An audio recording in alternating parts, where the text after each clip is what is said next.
देश में कपास की खेती का रकबा 5% बढ़कर 125 लाख हेक्टेयर हो गया है। सरकार ने मशीनों से कपास की खेती को प्रोत्साहन देने के लिए कस्तूरी कॉटन इंडिया ब्रांड को भी लॉन्च किया है। सरकार की तरह मनी9 ने अपने दर्शकों के लिए नए नए प्रोग्राम लॉन्च किए हैं। नमस्कार, मैं हूं अभिषेक। स्वागत है मनी9 पर। आप देख रहे हैं अपना पसंदीदा prime time show money time, जहां आपको मिलती हैं अपनी जेब और जिंदगी से जुड़ी पर्सनल फाइनेंस, बिजनेस और कॉर्पोरेट जगत की खबरें। चलिए शुरू करते हैं आज की खबरों का सिलसिला। आज की पहली खबर है फॉग और उससे आप पर पड़ने वाले असर से जुड़ी हुई।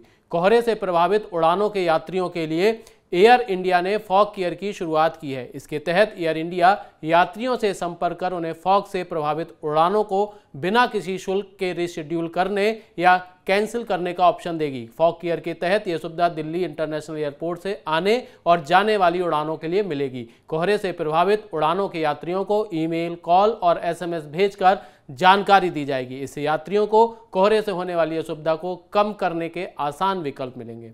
अब खबर आपकी बचत और उस पर मिलने वाले रिटर्न से जुड़ी हुई। बैंक ऑफ बड़ौदा और आईडीबीआई बैंक ने रिटेल टर्म डिपॉजिट पर इंटरेस्ट रेट बढ़ाने की घोषणा की है। नई ब्याज दरें 26 दिसंबर से प्रभावी हो गई हैं। Bank of Baroda senior citizens को अब 7.55% का अधिकतम ब्याज देगा। बड़ौदा तिरंगा डिपॉजिट स्कीम के तहत ग्राहकों को 444 दिन वाली विशेष जमा योजना पर 6.75% ब्याज मिलेगा। IDBI bank Amrit Mahotsav deposit scheme के तहत 700 दिन वाली जमा योजना पर 7.60% ब्याज ऑफर कर रहा है। यह स्कीम लिमिटेड पीरियड के लिए है। बैंक ने एफडी पर मिलने वाले इंटरेस्ट रेट को भी रिवाइज कर दिया है। 7 दिन से लेकर 10 साल वाली एफडी पर आईडीबीआई बैंक अब 3 से लेकर 6.75% तक का ब्याज देगा। अब जो खबर है वो बिगाड़ सकती है आपके किचन का बजट। मदर डेयरी ने दिल्ली एनसीआर में दूध के दाम एक बार फिर बढ़ा दिए हैं। मदर डेयरी का दूध 2 रुपए प्रति लीटर महंगा हो गया है। नई कीमतें मंगलवार यानी 27 दिसंबर से लागू होंगी। मदर डेयरी का फुल क्रीम दूध अब 66 रुपए प्रति लीटर मिलेगा। टोंड दूध 53 रुपए लीटर और डबल टोंड दूध 47 रुपए में 1 लीटर मिलेगा। कंपनी ने गाय का दूध और टोकन दूध के दाम में कोई बदलाव नहीं किया है। इस बार मदर डेयरी ने 5वीं बार दूध के दाम बढ़ाए हैं। अब खबर बजट में होने वाली बड़ी घोषणा से जुड़ी हुई। टैक्स कलेक्शन में 26% बढ़ोतरी को देखते हुए सरकार टैक्स सुधारों का अगला दौर शुरू करने जा रही है। इसमें इनकम टैक्स रिटर्न फाइल करने के लिए उपलब्ध फॉर्म की संख्या में कटौती की जा सकती है। इस बदलाव से टैक्स पेयर्स को सहूलियत होगी और रिटर्न दाखिल करने में लगने वाले समय में कमी आएगी। नई टैक्स व्यवस्था में कुछ बदलाव अगले साल भी होने की उम्मीद है, क्योंकि सरकार इंडिविजुअल टैक्स पेयर्स के लिए छूट मुक्त टैक्स व्यवस्था को और अधिक आकर्षक बनाना चाहती है।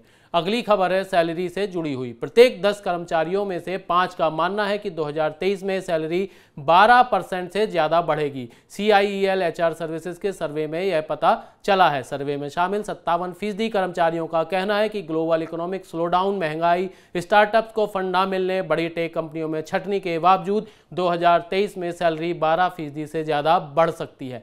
23% कर्मचारियों का मानना है कि 2023 में सैलरी में इंक्रीमेंट 8 से 12% के बीच रह सकता है।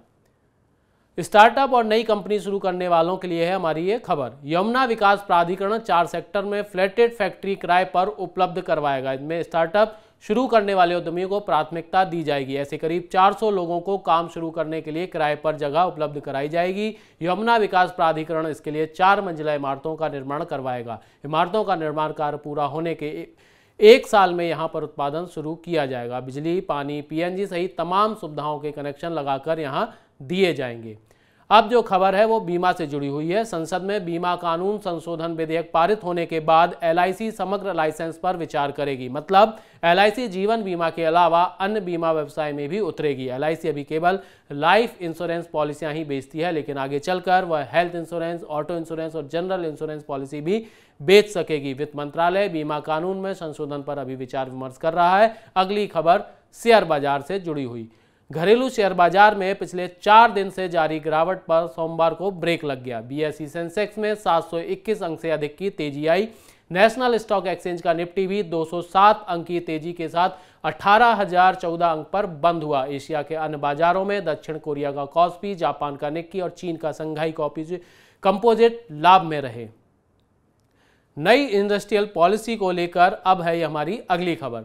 सरकार अगले यूनियन बजट में नई इंडस्ट्रियल पॉलिसी का ऐलान कर सकती है। नई पॉलिसी में पिछड़े इलाकों में इंडस्ट्री लगाने वाली कंपनियों को इंसेंटिव दिया जा सकता है। नई इंडस्ट्रियल पॉलिसी में रोजगार बढ़ाने पर भी फोकस होगा। नई इंडस्ट्रियल पॉलिसी में सरकार मैन्युफैक्चरिंग सेक्टर या सर्विस सेक्टर में निवेश बढ़ाने पर फोकस कर सकती है। उद्योग मंत्रालय ने इंडस्ट्रियल पॉलिसी का नया ड्राफ्ट तैयार किया है।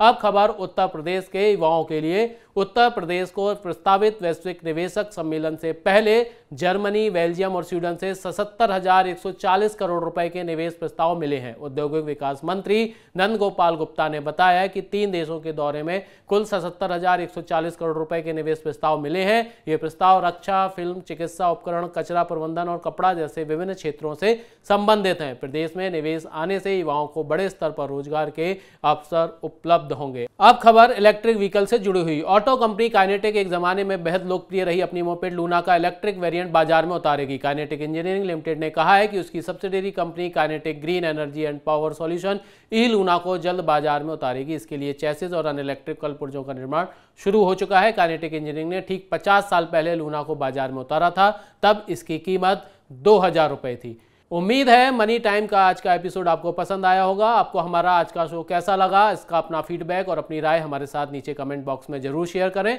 आपके सुझाव हमें शो को और बेहतर बनाने में मदद करेंगे। तो निवेश, बचत, कमाई और खर्च से जुड़ी अपने काम की खबरों को देखने और समझने के लिए मनी 9 के मोबाइल ऐप को जरूर डाउनलोड कर लें। 1.5 लाख लोगों से ज्यादा के मनी 9 परिवार का आप भी हिस्सा बने। तो मिलते हैं आपसे अब कल नई खबरों के साथ। तब तक आप देखते रहिए मनी 9 के अन्य प्रोग्राम। नमस्कार, गुड नाइट।